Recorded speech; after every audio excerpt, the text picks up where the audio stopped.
All right, folks, good evening. It's another Friday in the land. In the Gregorian calendar, it's October 5. Welcome to the last edition of Journalist Hangout for this week. Okay, then. Well, for the records, it's 133 days to go to the 2019 general elections. But let's meet and greet the guests this evening. In faraway Abuja, Baba Jide Kolade Otitoju is joining us. Jide, I greet you. How do you do? Citizen, I greet you. Okay. How's Abuja this evening?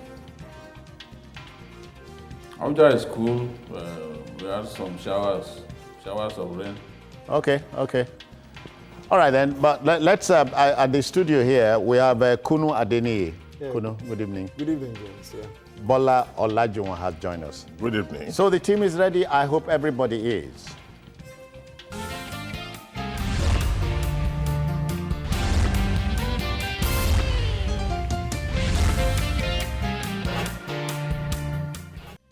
Okay then, when the matter is about political battles, I'm reminded in the words of the late British Prime Minister Winston Churchill. He said, in war, you are killed once, but in politics, you are killed many times. No less than 9 governors of the ruling All Progressives Congress, APC, are injured, if you permit that word, after the governorship and senatorial primaries in their respective states.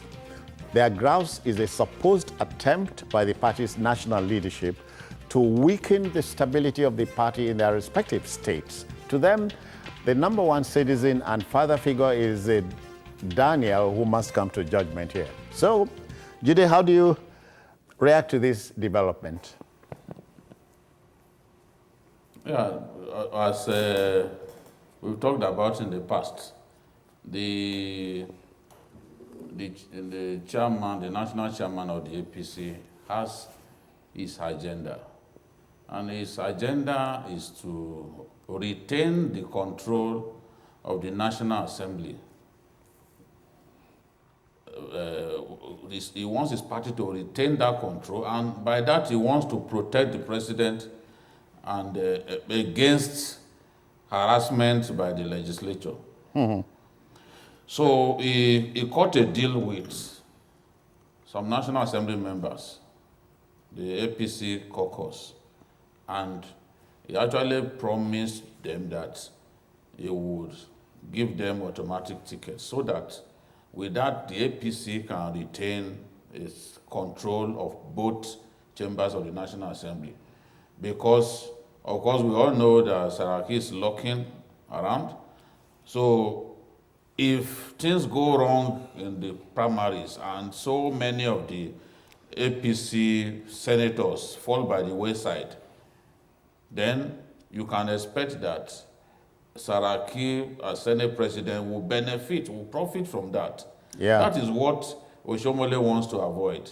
Okay. But of course, a lot of the governors want to go to the Senate. So that after their governorship terms, they want to go to the National Assembly. And Oshomole's idea of keeping giving automatic tickets to the senators is at variance with the ambitions of these governors. So this is the dividing line between the national chairman and at least 9 governors. So you saw yesterday after their meeting with the president, because they actually reported the national chairman to the president. And you had the Imo governor, who is the chairman of the APC Governors Forum, saying that the contest should be thrown open, that nobody should be given automatic tickets. No senator should be given automatic tickets. But we know that in their states, these governors are not even allowing a level playing field.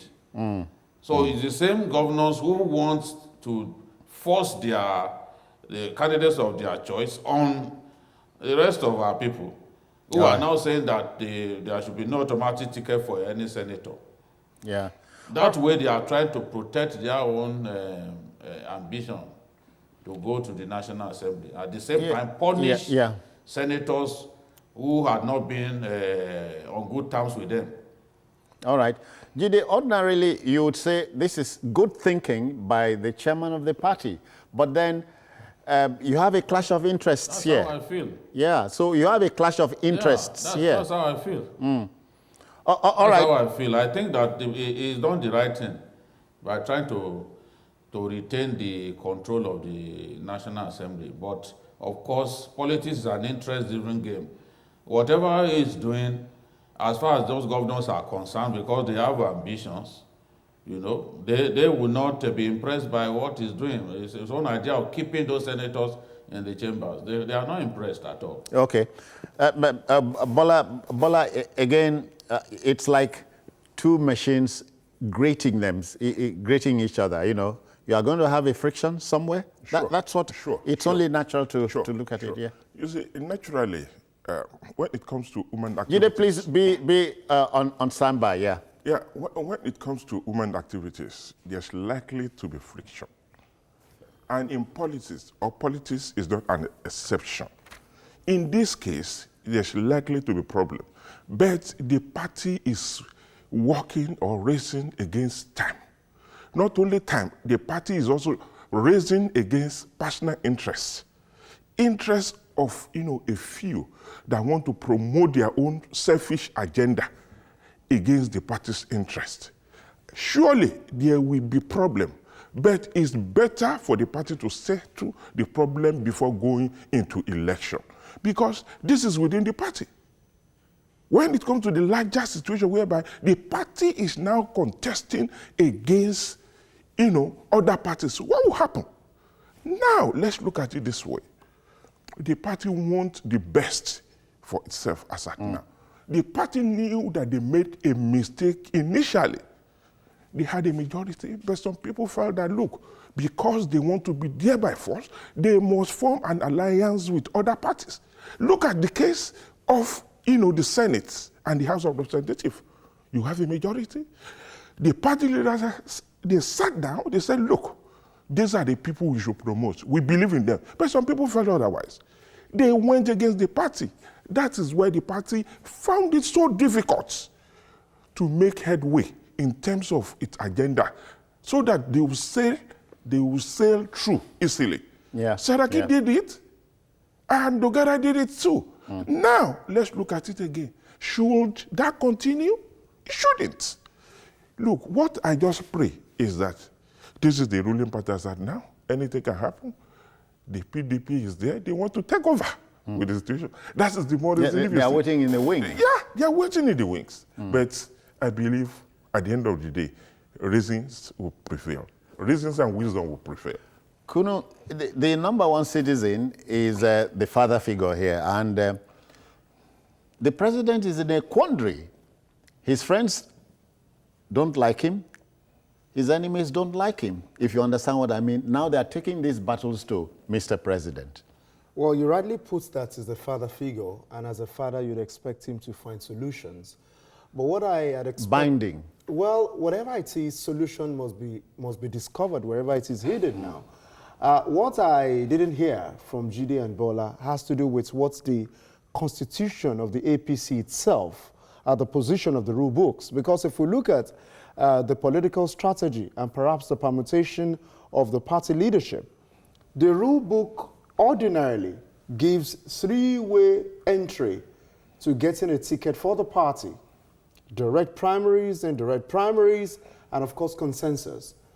Now, over a month ago when Adams Oshiomhole announced, as they were preparing for the party primaries, he said they have adopted the direct method.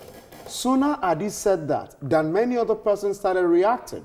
Now, I think strongly that the problems now began from where the leadership of the party decided.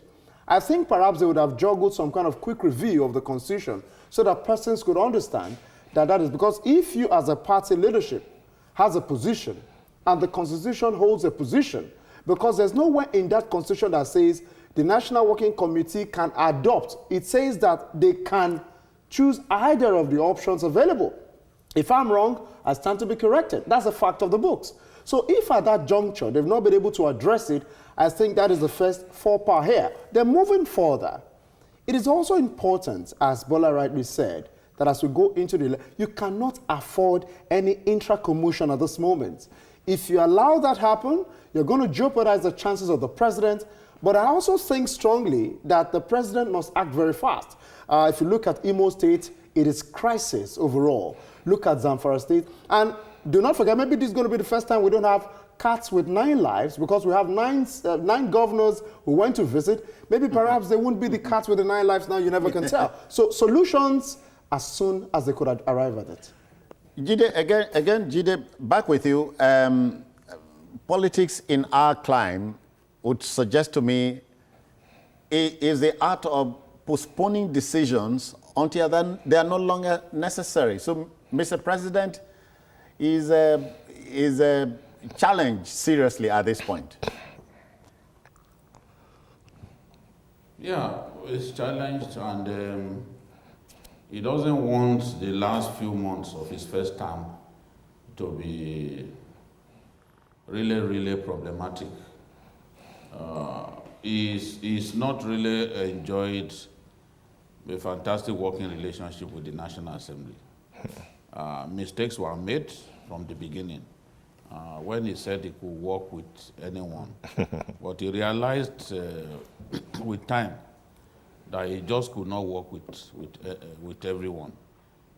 You and I know that our budget cycle is just not good enough. There's no reason why it should take as long as it takes for the National Assembly to pass the budget. Because even non-implementation of the budget is a factor that can actually push the nation into recession. Because the methods that we want to use to reflate the economy are embedded in the budget, the action plan. So if the budget doesn't get passed in good time because the president has had to face up to an unfriendly legislature, then it's not the sort of situation that the president will want to see during the second term. So Oshomole wants a situation in which he can retain those who showed loyalty to the party when the party needed them the most. And at that time was the time when people were defecting to the PDP.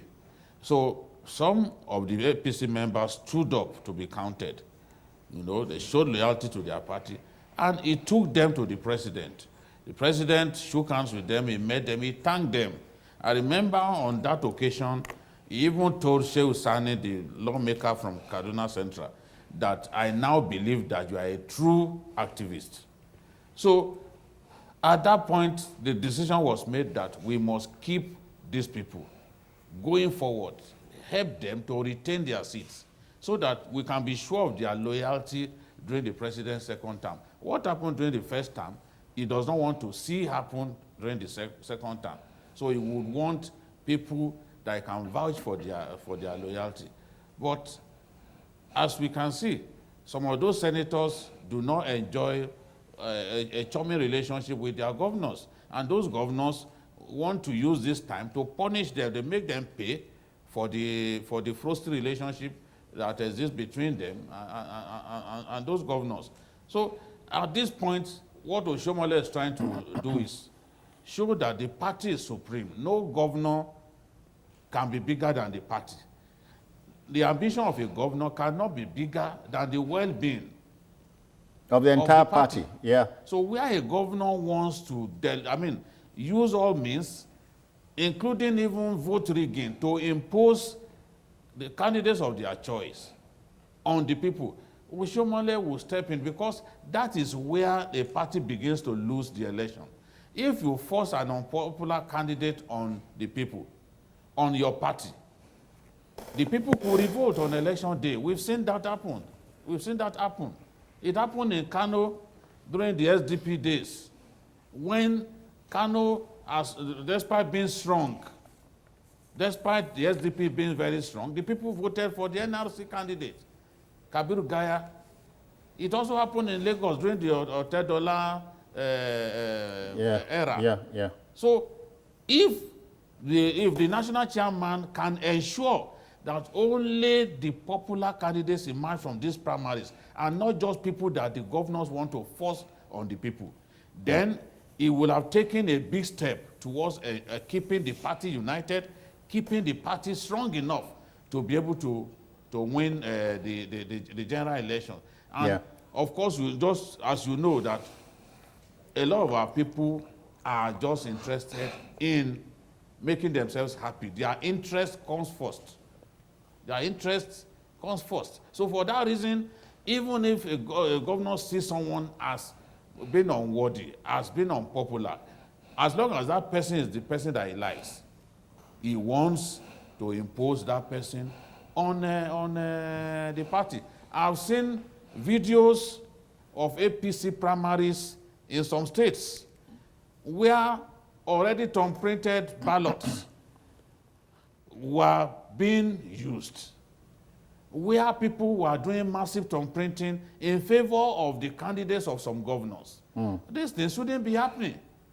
So it's a good thing that we have the NWC supervising as custodians of the guidelines of the guidelines for the primaries, supervising the process, ensuring that the people who emerge are the right people. Yeah, okay. So I'm 100% in support of what Oshomole is doing. The extreme influence that the governors have has to be curtailed. Otherwise, they will push so many people out of the party. And at the end of the day, the party will have itself to blame. All right. Bola, let's look at some of these senators we are talking about. In Kaduna, he had mentioned Shehu Sani. In Niger State, there's Senator Shabi Abdullahi. You have Benga Ashafa in Lagos. Hope Uzodinma Imo. And Senator Benjamin Uwajimogu, also in Imo. The chairman of the APC Governors Forum is the Imo governor. He should be like the captain of the team here, while the president is the technical advisor. And so a team is as good as a captain. Sure. What brand of politics are we talking about here? You see, as I said earlier on, I'm looking, you see, like now, I don't want to sound like Galina Haba. He said earlier on, when PDP, about PDP, he said the PDP was like a plate of salad, whereby you mix the ingredients, but they will still retain the identity. I don't want that one to be the case of APC. See, like the case of... Sorry, but has anybody told you about or reminded you about the APC's family? Yes, family. You had, they moved from the fold out, and they are back. And they are back. So we are talking about... The same thing. You see, like what really happened is that in the case of Hope Uzodinma, he was part of the people that fought the governor when the party was trying, to pick executive. You understand me? The state executive. The state executive. He was part and is still very much part of the Abuja politicians that came to absorb the power of the government. To the extent that it was the same, it was the same National Working Committee that saved the governor from shame. Because they took the reign from him. At the end of the day, he ran straight, to Oshomole. Yeah. He also ran to the presidency. But reasons prevail. I thought he should allow the past to just go like that. Instead of saying, okay, I will make sure I deal with you. You can't come here to even contest a councillorship election. Okay, if you look at Gulag, it's not that I'm saying the man said the truth in respect of Imo, for instance. I'm not saying that. He said he ran away at night because he knew what happened. For his dear life. For his dear life, because other people were kidnapped. You see, the politics of money, selfishness, this godfatherism without sensibility and wisdom Yeah. will kill this party if nothing is done about it. But surely, look at the case of Yari as well. I don't know. You see, like as the chairman of the governors forum, not the progressive governors forum in the case of Nigerian governors forum. Yeah. It should be above board in terms of what it does. In fact, it should be a rallying point. A rallying point. But in the case, in this case, his own party, his own state is on fire. I don't know. Something should be done. You're talking about Zamfara. Yes, Zamfara. Because, like, look at it. Okay, we know that the former governor, who happens to be the senator, has been there for 3 terms. You want to take over from him? Nothing is bad. But you must not sacrifice that on, the you must altar of yes, on the altar vested of interest. Vested interest and the party's supremacy That's and party's interest. Yeah. That is my take. Kuno, quickly. So what do you see? Well, as far as I'm concerned, we know that At the end of the day. At the end of the day, the truth is, let's understand, I always like to go back to the books because that's the guiding principle for everybody. The point remains that nobody can, ride roughshod over party principles. We don't have individual candidacy as yet, so that simply means the party is supreme. But I also think that the respective National Working Committee members that were sent to certain states were 2 steps or 3 steps behind. Let me take the case of Edo State, for instance. They were there waiting because, don't forget, certain postponements took place. Now, you find out that in the case of Edo, they were waiting. And the people who should actually oversee from the National Working Committee the elections were not there. I think strongly that logistics itself from the center is very poor. You have to mobilize people who should oversee elections early. For instance, it's just as if INEC is to conduct an election and the people who should distribute sensitive materials are not there even on the day of the election. I think, first, Adams Oshiomhole and the National Working Committee should take the baton, not in terms of handling it, but being wiped with it because they weren't on top of the game. Then if you look at it again, you do not want these governors who have interest in going to the National Assembly to go. I think it is ideal to present the alternative they have. For people who have enjoyed 8 years of power, 8 years of control, they are afraid of being suddenly politically in the oblivion.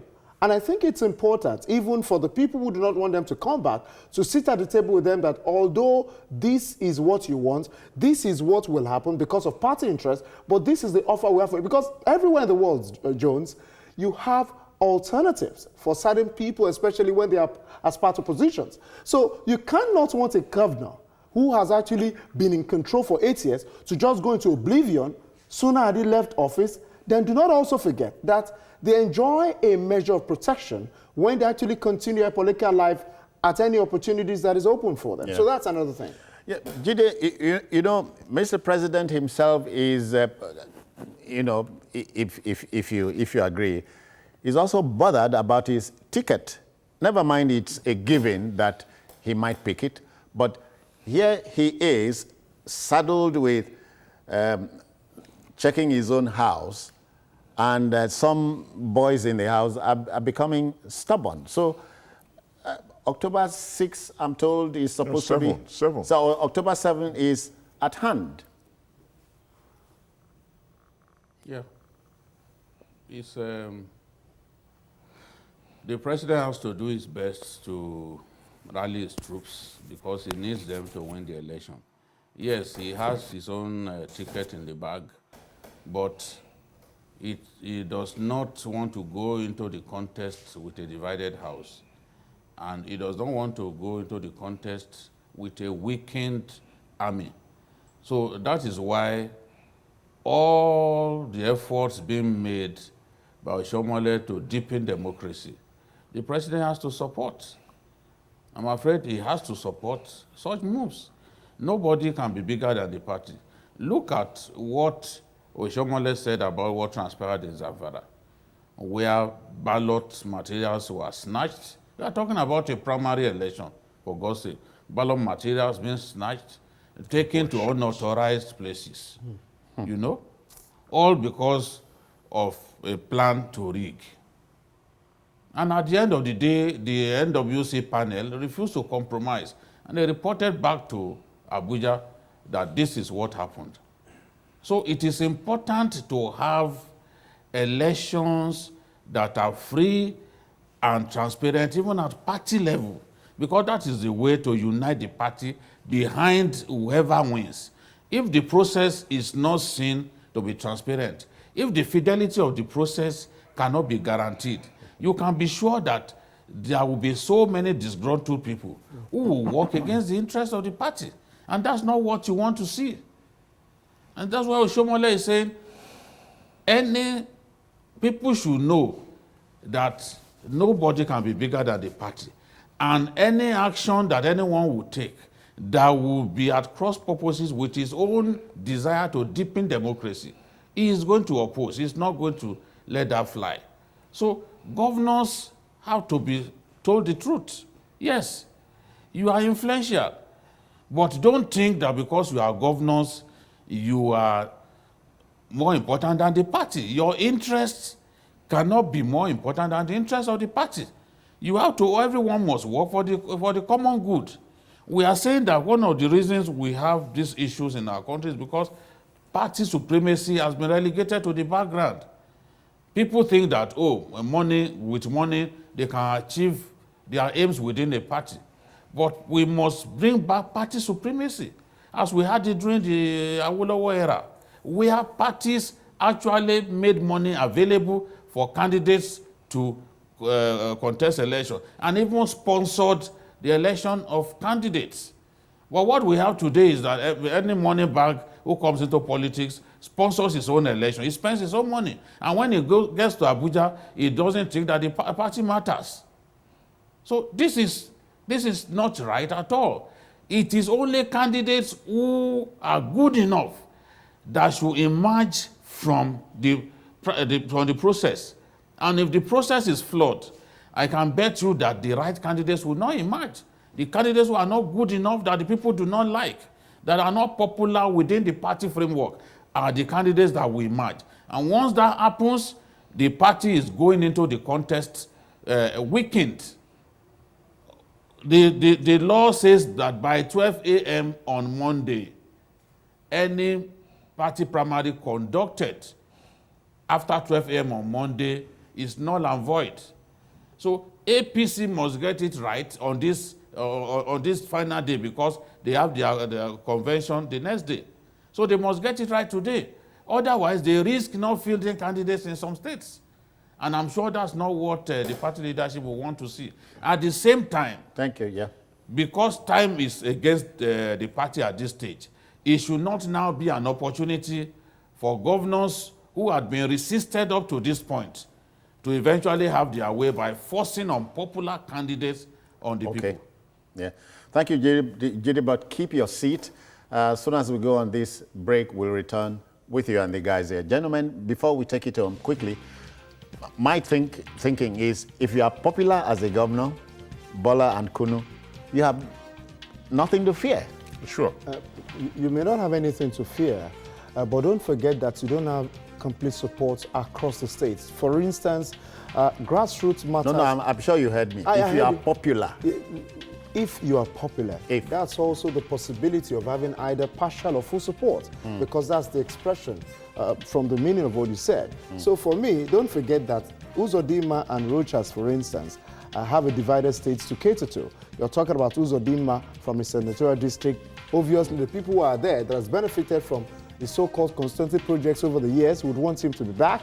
And of course, the governor may not have vote from that. That's not good. So that means if at all Rochas or Okrocha doesn't have favors such that certain things go his way, then they have to find a way to ameliorate the person who is aggrieved so that they can have it in favor of the party. All right, then we'll drop the matter here, but keep debating it. But let's tell you, in politics, you must keep running with the pack. If you trip and fall, You're out. and they know you have injured yourself, You're out. you are in trouble. Now, still to come, PDP set for make or mar presidential primaries. So we're talking about primaries today, but please stay.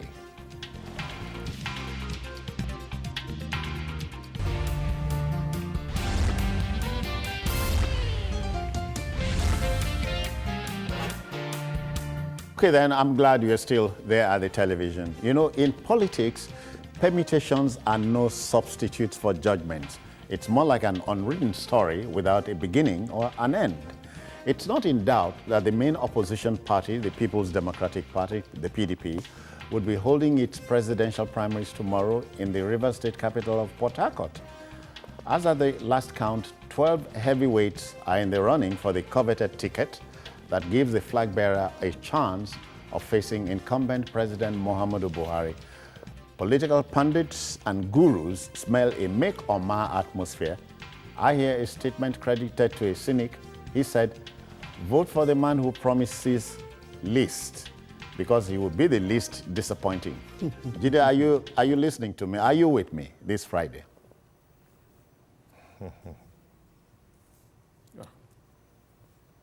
Well, it's something that every one of us has been looking forward to. President Buhari has his ticket in the bag. He's going to be the standard bearer of the APC. But for the PDP, the contest is a tough one. 12 candidates. Last night, the NWC of the PDP actually had a meeting with the 12 candidates. And the idea is to ensure a rancor-free presidential primaries. Everyone thinks that because of the juggernauts involved in these presidential primaries of the PDP, because the stakes are high, the party may not survive an implosion that could result from a rancorous presidential primary of the PDP. So the party leadership has been working, trying to ensure that the candidates are on the same page and trying to ensure that the candidates give a promise, make an undertaking that they will back whoever wins at the end of the day. Of course, in a potentially close contest, anything can happen. Anything can happen. And for some of the candidates, this looks like for some of the aspirants, this looks like their last chance. For Atiku, for example, I don't see him coming back again to contest after this. So he's going to give it his all. Atiku has visited Nigerian states at least twice, the 36 states at least twice. None of the candidates has worked as hard as he has worked. None of the candidates has visited the states as much as he has visited. Some have not even visited all the states because they didn't get into the contest early. Atiku was the first to throw his hat in the ring, and he has really, really worked hard because he sees this as his last chance.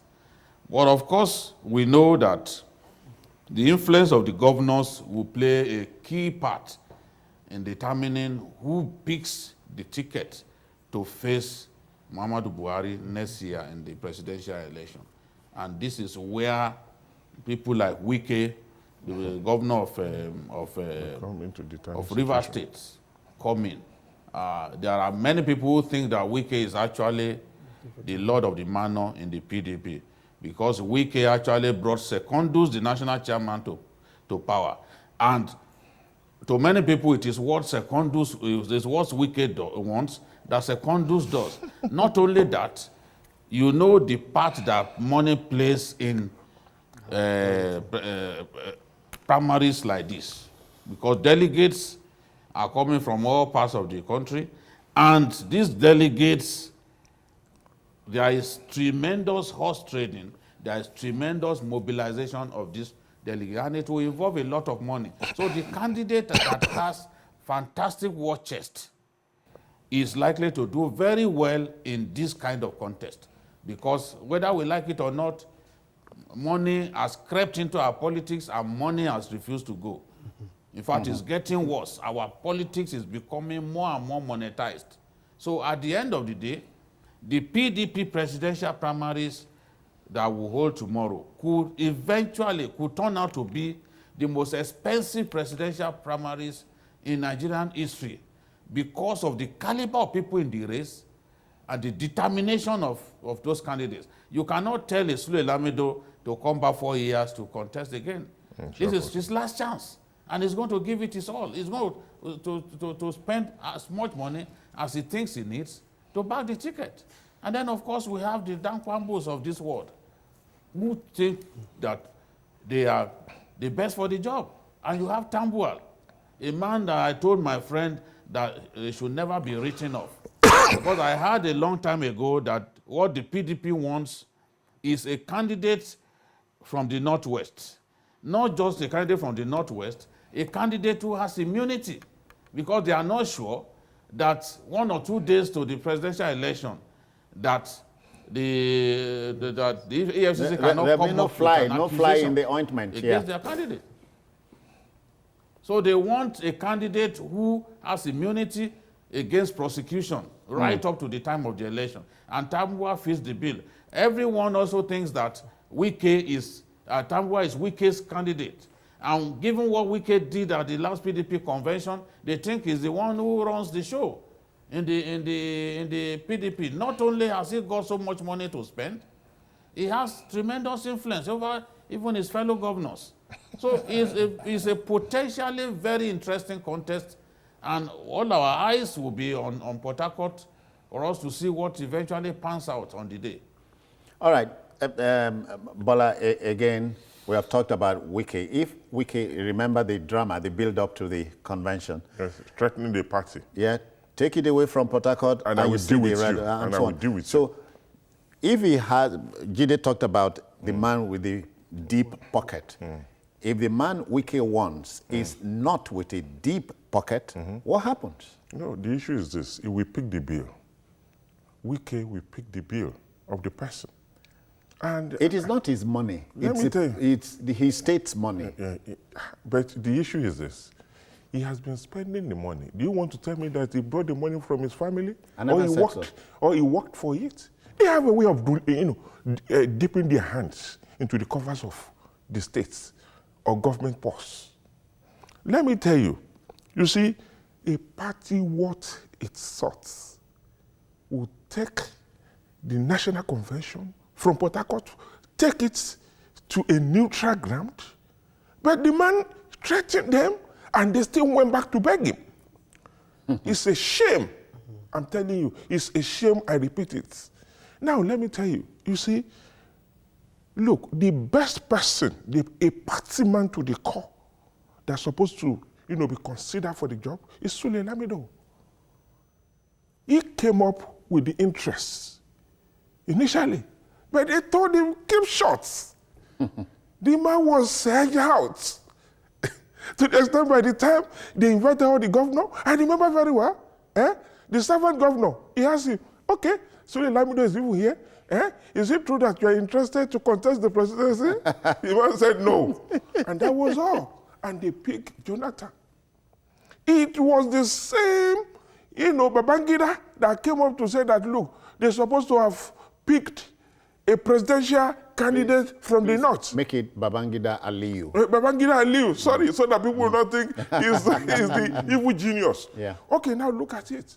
He was the person to say that, look, why did we pick Jonathan in the first instance? We're supposed to pick somebody from the north so that the person can slug it out and get, the north into, the game. Okay, fine. Now, see, it's only that, look, we don't think of the actions of men in the past. What is Saraki doing in the PDP? They made the PDP, he was part of the people that made the PDP to fall. Now, I'm sorry to say it, in the case of Tambuwal, he was Speaker of House of Representatives. Under the APC. Well, you said it. He was with PDP, but he was being supported by APC because they thought he was, a progressive-minded person. Okay. But they ended up realizing that he wasn't. At the tail end, what did he do? He went back to the PDP. Look, this is a paid time for them if we have real party men in PDP. For Saraki, it's a pay time. And for Tambuwal too, it's a pay time. And let me tell you, I don't know what Mark is doing. The man came out about 3 weeks ago. Senator David Mark. Mark, he came out about 3 weeks ago. What has he been doing? What has he been looking? Maybe, I don't know. Consulting. Consulting before coming out. Okay, Yeah. he consulted, he's not coming out. Yeah, well, as we said, But Bola, let's be realistic. you are familiar with the phrase, Yes. my people asked me. Yes, yes, my people, because the people want to shop. Okay. Let's be realistic. Shop in court. It's time for them. They will not tell him. Look, some of them, they've been keeping this money before. They should bring this the money moment. out. Yes, for this moment. And they're out with the money. People will eat. Kunu is not necessarily speaking your mind.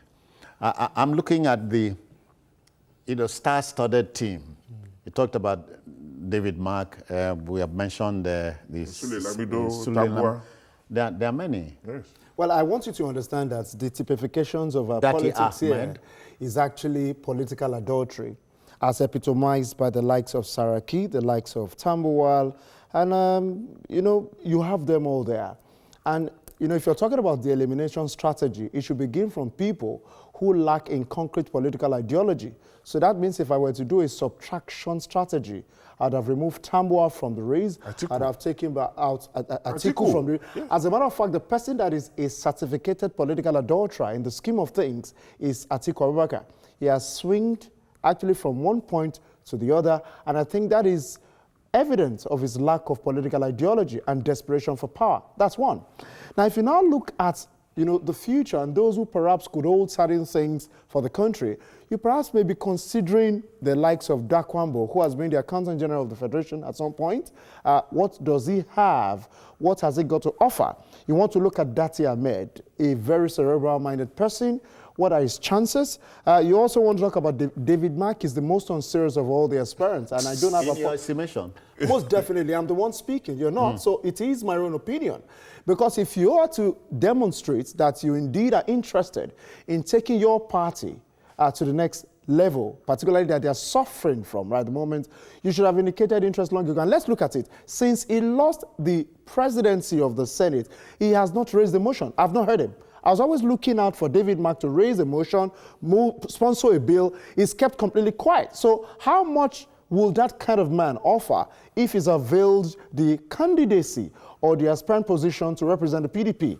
Then you're still talking about other persons. Sule Lamido, as I rightly said, when he was governor, obviously he did 2 terms. He actually made remarkable performances as far as Jigawa State was concerned. I wouldn't be able to vouch for that state at the moment. So you may want to look at people who perhaps did certain things that is worthy of commendation in their respective states, and maybe you put them forward. But let us also go back to the case of Wike, because it's an important factor in this discussion. Jones, you've heard that he, let me include she, who pays the piper, actually tells you the kind of rhythms you want to hear. And in this instance, Wike is the man. Don't forget, when the PDP was engulfed in the inferno of the Ali Modu Sharifs of this world, the man who actually, took a case 10 times to different courts, it was Wike who brought the war chest out to resolve the matter. Don't forget, at the zenith of the issue of the president being away and all of that, Afarishe was speaking, Wike was also speaking. Again, the PDP was completely silent. These 2 men held forth. So you're talking about a man who perhaps has paid his dues and at the moment cannot be questioned. So going forward, I think strongly that Rivers has come to stay and may stay for a long time, and money could be the strategy. But before I leave this line of thoughts, what about the people? Because in the entire scheme of politicking, or politricking, if you want me to use that word, what is the claim or the stake of the people that eventually should benefit from these particular aspirations of these giants, this colossus? Okay. So that's the question. Yeah, the late American president, Ronald Reagan, of course, he had a way with words. He said, politics is the second oldest vocation or profession on the planet, but it bears the same semblance with the first. You know what I mean. But it begins with P. Both begins with P.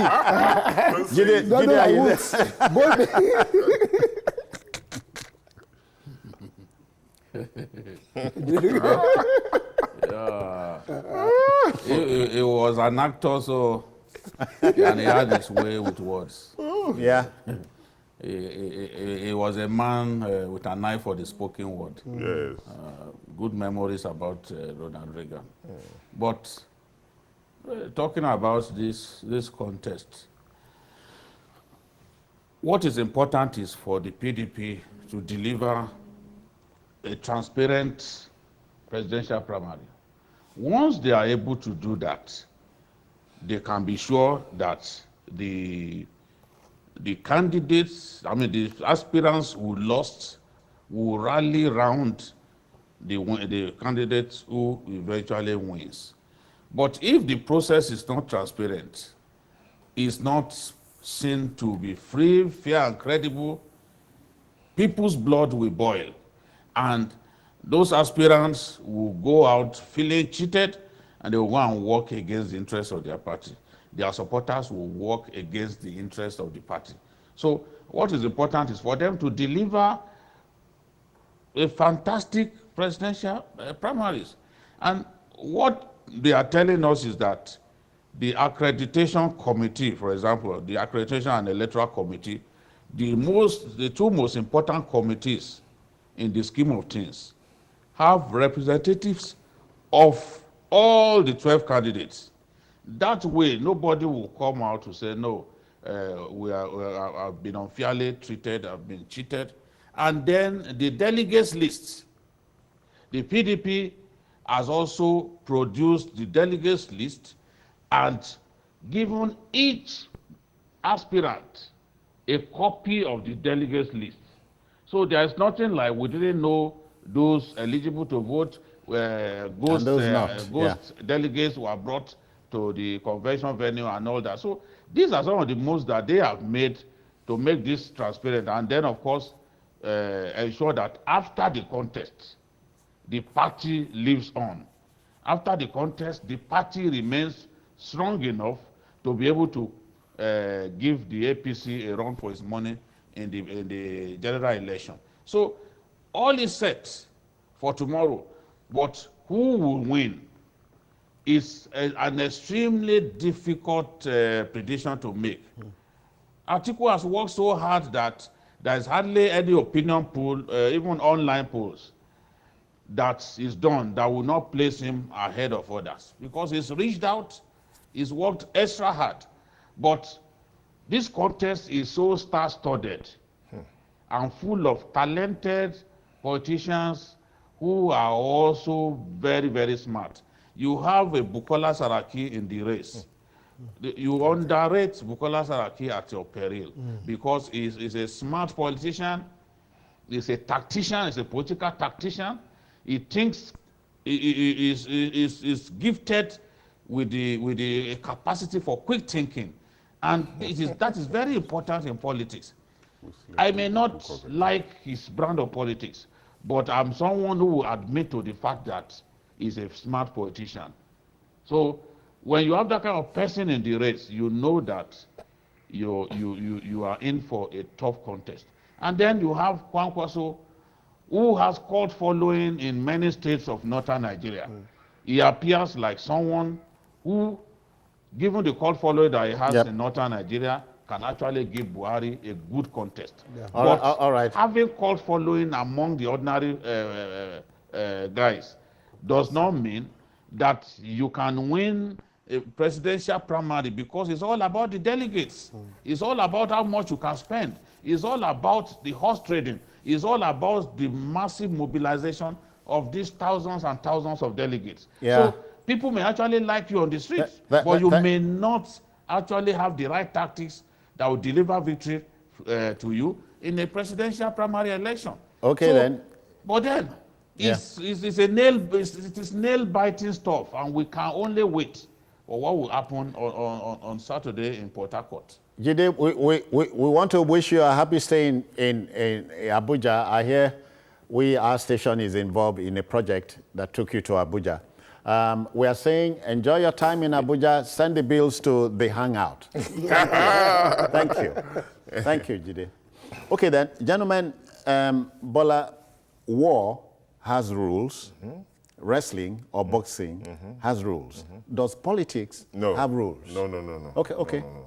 It's a game of rules for yourself, not for your enemy.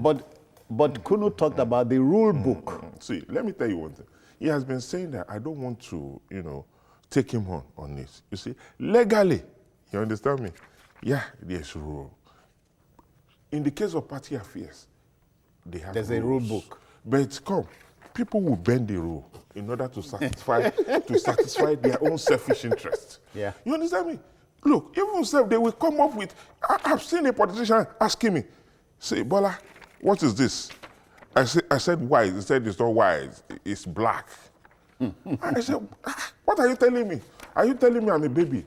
He told me, he said, look, okay, I will tell you it's black. He now said, look, supposing I take this white away, put black here, and I start arguing with you that this is black, what will you do?